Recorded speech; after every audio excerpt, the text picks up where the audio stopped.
are we not all victims of the systemic oppression and injustice that racism has introduced into our community?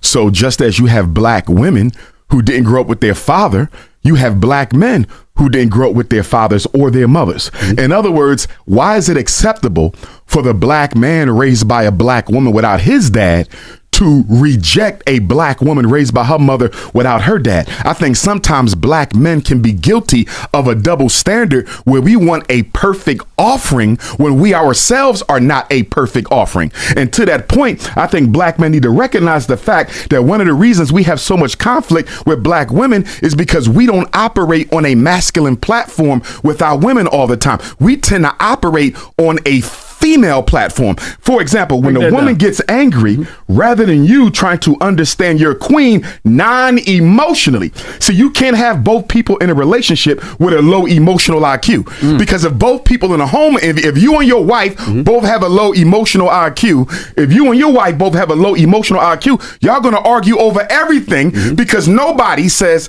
I am not going to emote over this. I'm not going to deal with this with feelings. I'm going to use reason and intelligence. That's what the man is supposed to do. Yeah. But guess what we do? Raised by single mothers, many of us, we reflect right back to them that emotional trauma that they throwing on us. So in essence, you have two females arguing, although one is in a man's body.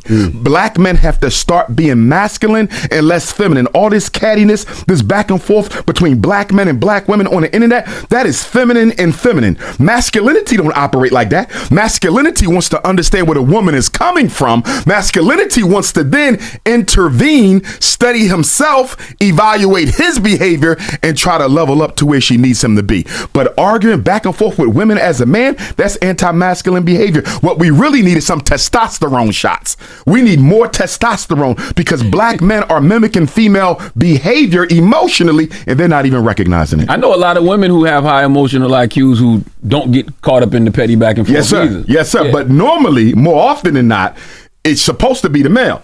Sometimes the woman does have that, which is good, but that also speaks to the fact that the women are becoming more masculinized and the men are becoming more effeminized, not in terms of sexuality, but in terms of personality, the way that we are engaging each other.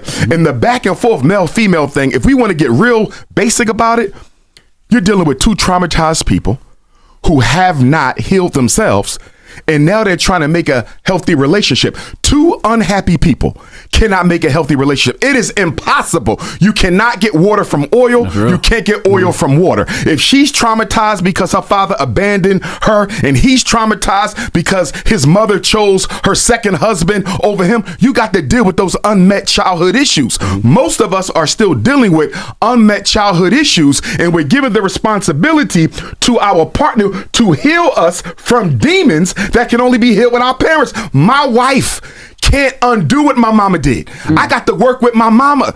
Your husband can't undo what your daddy did. You got to work with your husband. But because we don't want to go back into the pain, because we've often eliminated those people from our lives, we just say, you know what, I'm going to have to work on this with my husband. I'm going to have to work on this with my wife. They can be a support for you, but they can't be the solution. We have too many spiritual vampires floating around the black community. These are emotionally toxic people who don't present themselves as they are to the opposite sex. They present their social self, their psychological mass, and you don't realize who they really are, Envy and Charlemagne, until somebody gets pregnant, y'all move in together, get married, or get engaged. The whole time y'all were dating, it was perfect. You see, I've been dating my queen for 10 years. We never had an issue.